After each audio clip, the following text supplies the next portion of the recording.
Check. Hello, hello, hello, hello. Old school.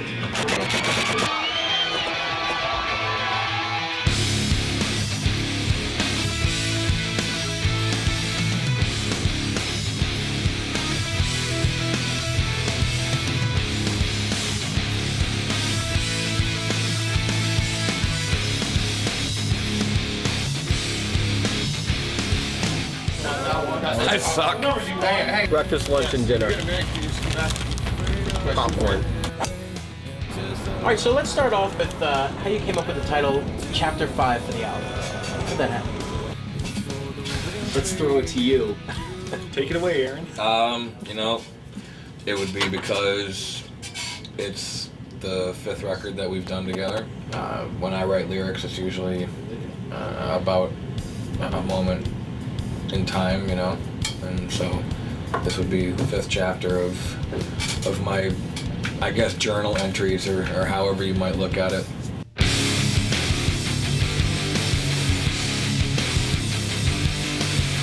If you know anything about Saint or the band or whatever, you know that we started way back from Tormented, Dysfunction, Break the Cycle,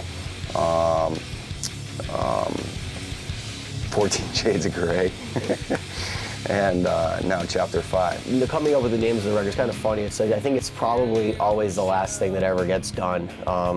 We'll have a record done and just kind of be tossing ideas around, and Aaron came up with Chapter 5. It's just kind of a cool way of looking at it as, hopefully different chapters of what could hopefully be a long book.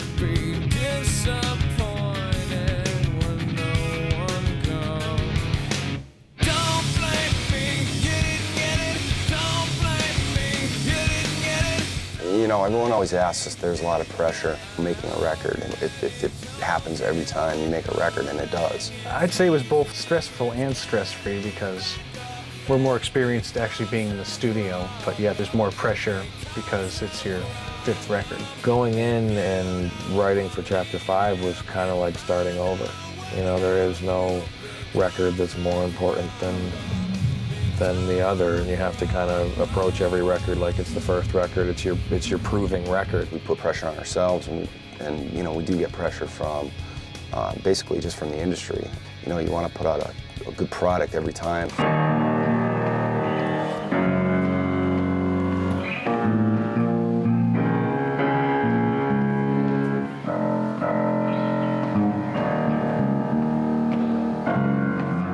After we were done touring on 14 Shades of Grey, we took a little bit of time off before we started pre-production on Chapter 5.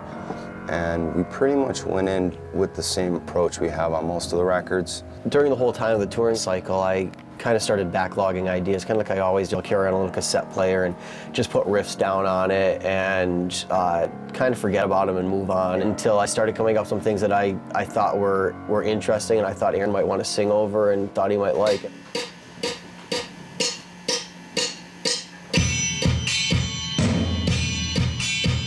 On this record, I looked out a little bit more than I would normally look out. It's not all introspective. So let's talk about then the first single, Right Here. What was the whole basis of that? It was actually the first song we put together when we started writing the record. Actually, it was the one song we went in the studio you had lyrics for. Yeah, I think so. I keep saying Right Here Waiting in the song, so it kind of made sense to call it Right Here. Or Right Here Waiting, but we figured we'd whittle it down to 2 words rather than 3. Right. The songwriting for this record really didn't seem to be much different than the other records. I guess one thing that was different was that Dave Bottrell produced it, and he was around from the beginning. When that verse drops in, it's back to low, and then it comes. How was it working with him? Tedious. It's very exacting. Tedious. He wants everything to be exactly how he hears it in his mind. He won't settle until he gets the perfect take. Or 2 or 3 of the perfect. Yeah. That's usually the case. That was great. Let's do it again. The one thing that we decided to do when recording Chapter 5 was to try and stay local to where we were. We'd been away for a while and just didn't want to leave again for a long extended period of time. Well, the drums were recorded at Alair Studios And the rest of it, we put some money into our rehearsal space and made a control booth, and there's a very large room in there, and we did the rest of it there.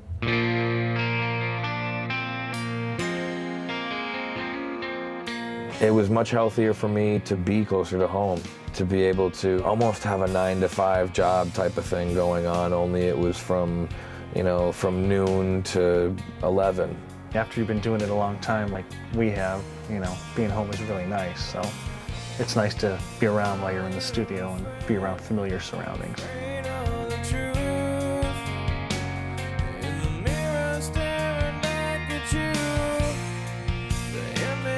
I think recording in our rehearsal space kind of gave us a little bit of freedom to maybe take some time and explore. That's the whole thing about it, trying to play every key at once. That's pretty musical. Yeah, that's what we're aiming for. It just gives you a little bit of freedom to try and take a little bit more time to maybe experiment with getting different tones or trying some different things. I'm just really, really proud of it. I'm really proud with the way it came out. What's this record going to sound like? Is it going to rock hard, or is it going to be a lot about you having a baby and mellowing out? There's a lot of nudity. Hey, what's up? This is Aaron from Stain. Can we practice first? Oh, yeah. Probably the best thing that we could do. Cleveland stream radio.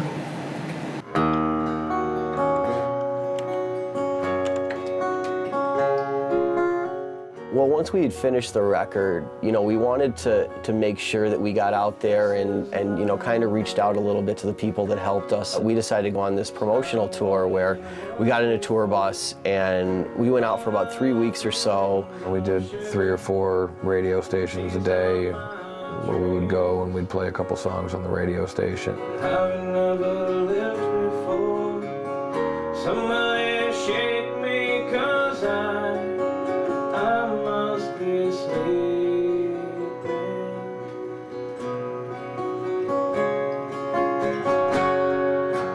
Now that we're here, it's so far away. All the struggle we thought wasn't me. During all of that, we were meeting with fans and giving them an opportunity to hear 4 of the new songs that we had written for the record as well. And, this record, at least for me, I love the way it came out. I'm real proud of it. And, to be able to play it for people and see the reaction and, to see like they, genuinely like what we're doing, that means a lot. I can forgive, I'm not ashamed to be the person that I am today.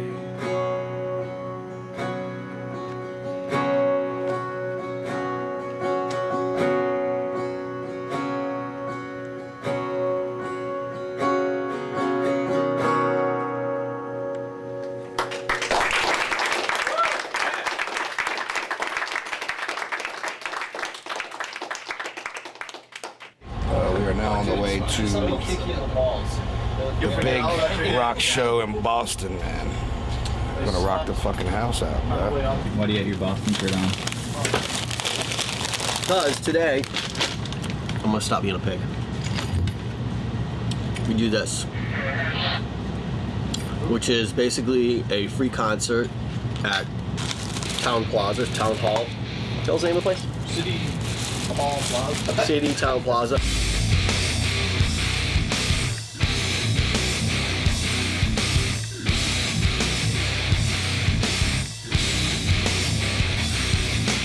Here we are,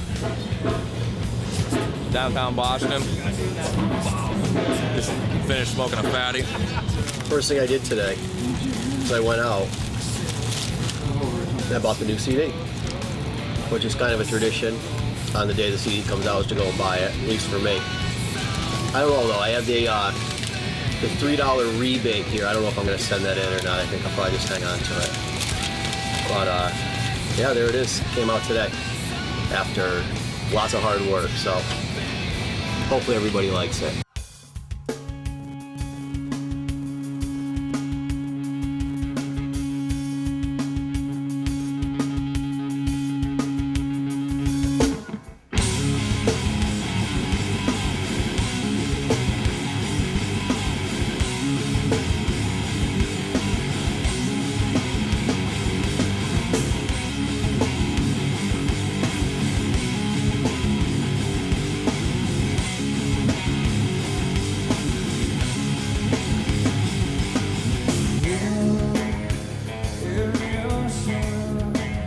On August 9th, we played at home, right in downtown Boston, man. It was wild. There was like 10,000 people there. It was definitely nice to see that many people show up.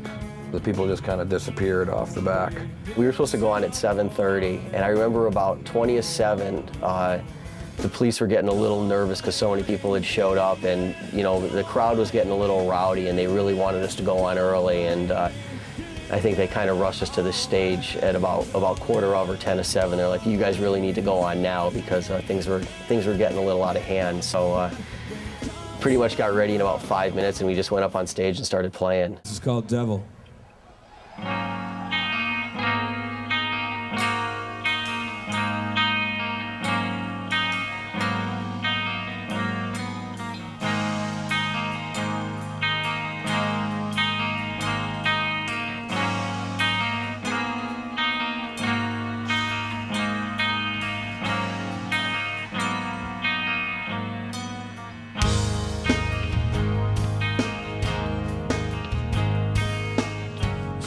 It's alone again and wonders when the pain will end. The dust they may run deeper and it's cracking out of her.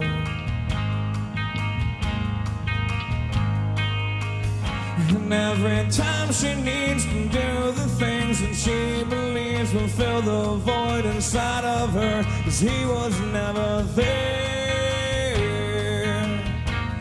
And she said, It's finally the day that it comes out and people can go get it and hear what we worked so hard on. August 9th, Stan's New City, Chapter 5, pretty sick, you gotta check it out. It was pretty amazing though, once the record finally came out to debut at #1 again. I never expected to have one record at #1, and this was actually our third.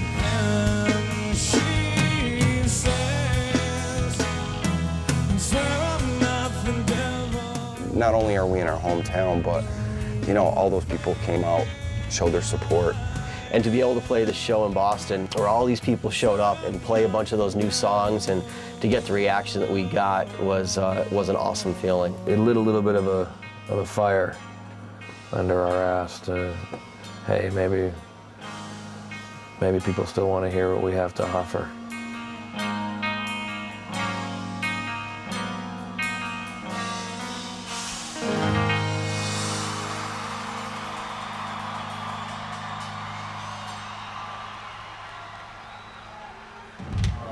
You buy the CD yet? Did I buy it? No, I'm gonna download it. Hey, you're fired! Fucker! Go buy it! What you say? You was gonna buy the CD? Did you buy the CD? He goes, no, I'm waiting to download it. I'm just gonna wait until it gets on the iTunes and buy it all off iTunes. Don't worry, it's up there. The guys make like a dime, you know what I mean? That's the best way to do it.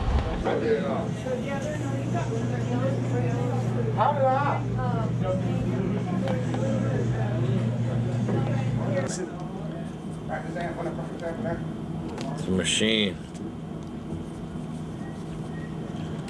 If you notice, every signature is just a little different.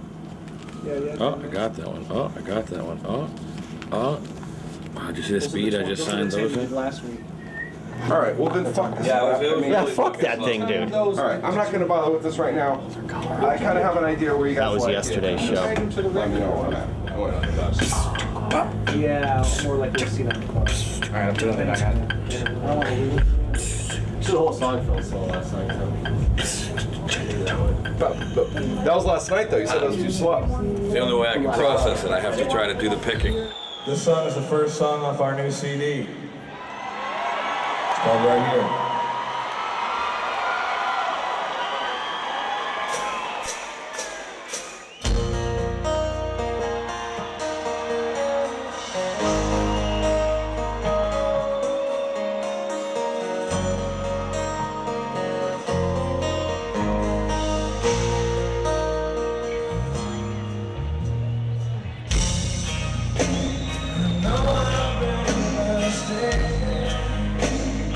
Just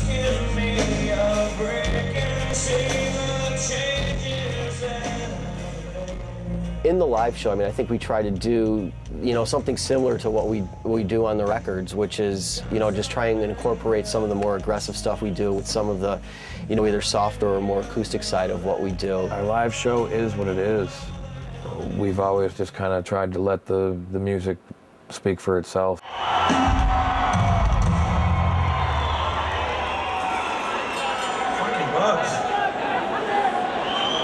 I've inhaled like 3 of them already while in the middle of singing.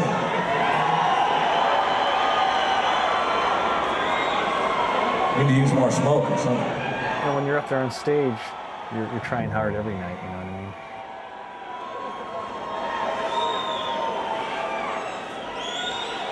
God damn.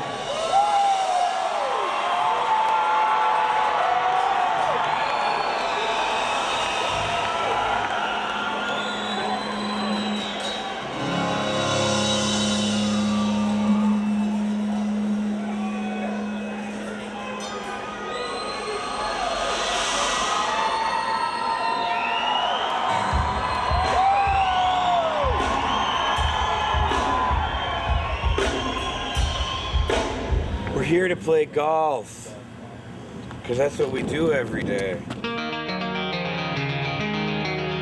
This is the Rescue Club. I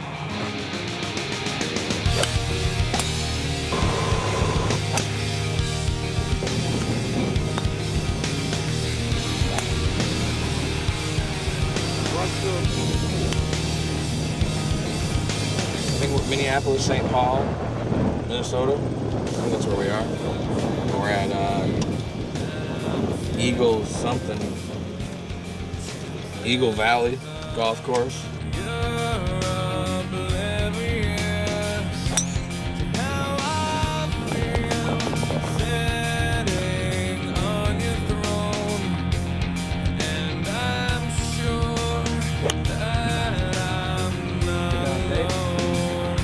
It's tight. That was my best shot of the day. Oh, Mr. Abigail.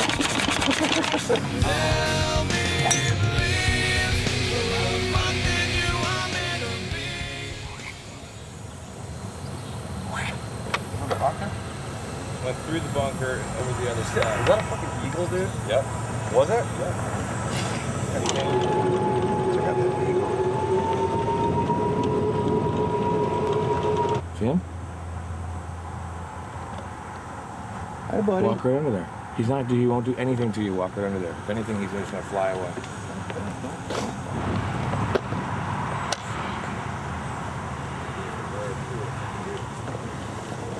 Beautiful bird. Pretty cool, huh? Let's play Eagles what? Eagle's Nest. Eagles Trace or Eagles Nest? Or What, this place? Yeah. Eagle Valley. Hey, is that Eagle? Is that eagle shit? Right in here is where we're going to be playing. We got our guys doing getting ready for sound check right now. Let's step in on them, see what's happening.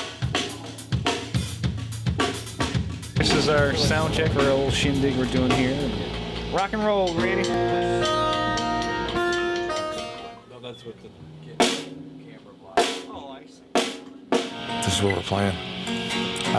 I don't know whether they're going to superimpose the people in afterwards or whether people are going to be in here. Which I think they can do that shit with computers and shit, right?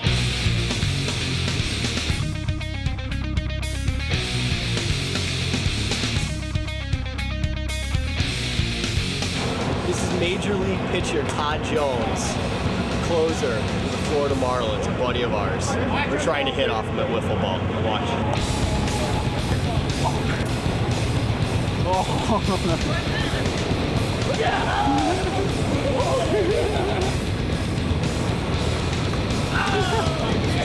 See that guy's shirt? He's got sleeves cut off and he's got a midriff. Oh, I do. With a mullet. Sure you guys aren't Whitesnake? Ready? Yeah. Oh, good hit. It's off a Major League pitcher right there. Did you see that one? I really have no idea what I'm doing. I think that's obvious.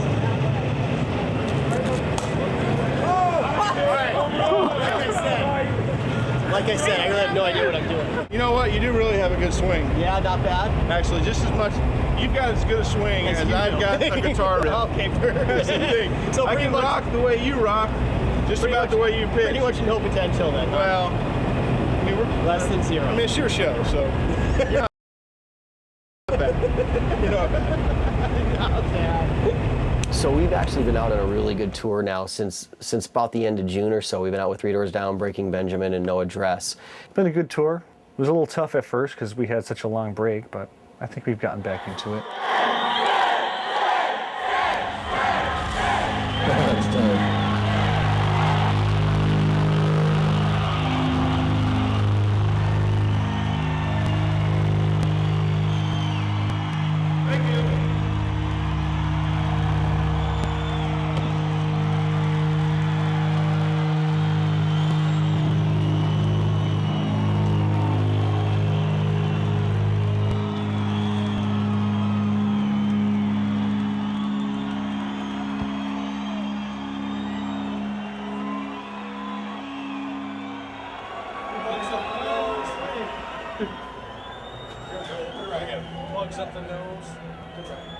Dude. At least 5 times a bug hit in the back of Hey, waiting on you in the elevator. He was right there. But if you look down at the floor, the entire floor was covered in those fucking little bugs. I must have killed about 3,000 of them at the end of my drum. Steve's done a few. Take your time, dude. Chicks? Hey, I'll be right back. Yeah, take your time. I was. Talking to Todd. A bug stuck in your chest. Oh, yeah. I had a ladybug. I had a ladybug on my shirt. Look at it. Get a close up. One right there. They were everywhere. Yeah, they were everywhere. That was the buggiest ever. That was insane. I kept inhaling them. Yeah, I did a couple. The ladybug on my shirt. For after show fitting? What's that? Does it say you're good for after show fitting? So here we go. We're about to do our little backstage burn session here. We got backstage burn. Dozens of fans await, so we're gonna go play a couple songs acoustically for It's a them. little cozy. Little cozy, but it's all good. Backstage burn. Hey, imagine that. Me smoking a joint. That's craziness, right? You haven't seen that on this yet.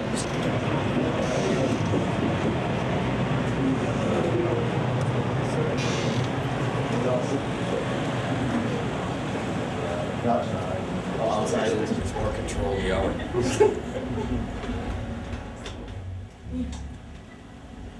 I just don't think it would have as much impact if I was going all the time. So you gotta kind of put it out there.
The backstage burn thing is another really cool thing for fans. Somebody had the great idea to play little acoustic performances for like contest winners at radio stations and have them get a CD, which we actually burn there right on site.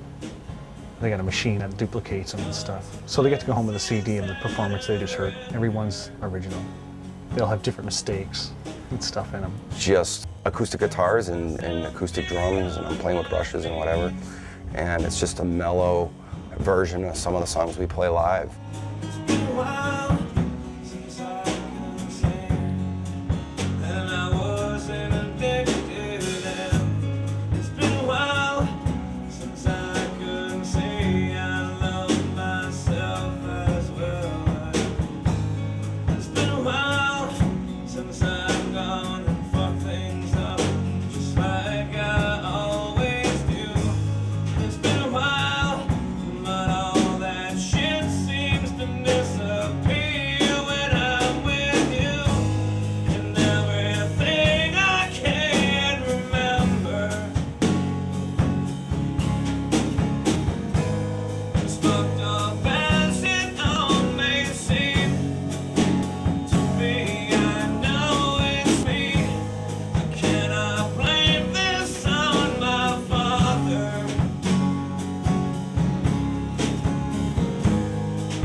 throwback, 1978.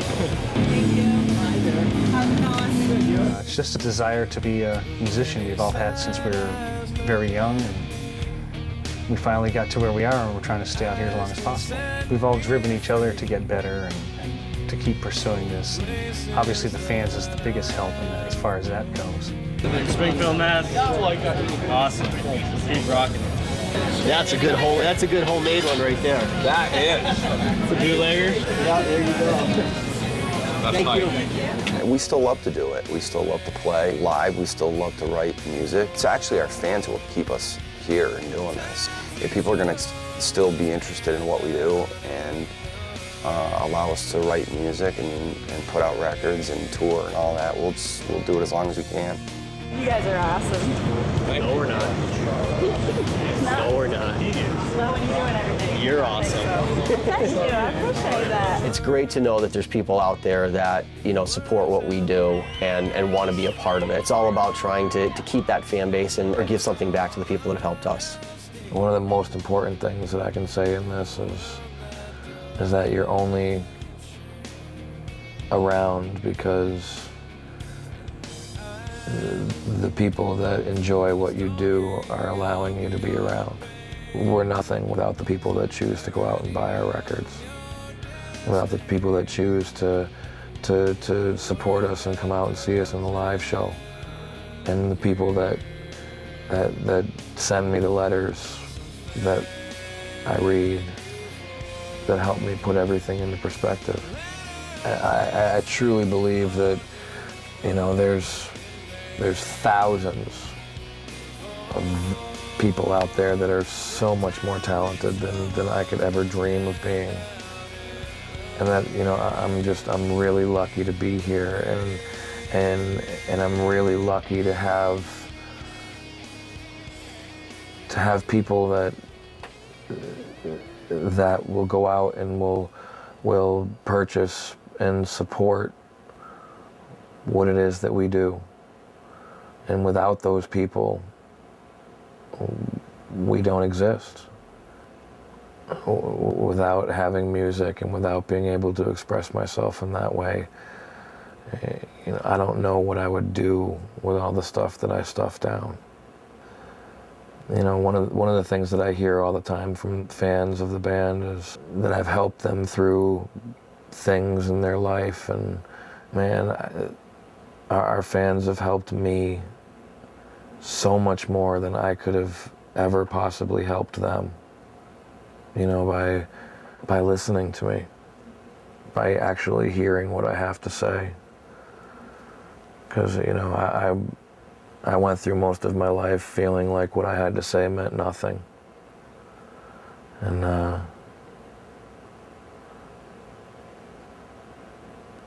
I can't express how much I appreciate what our fans allow me to do.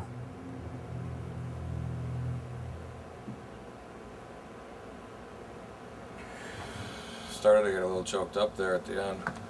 Yeah. That's all right though.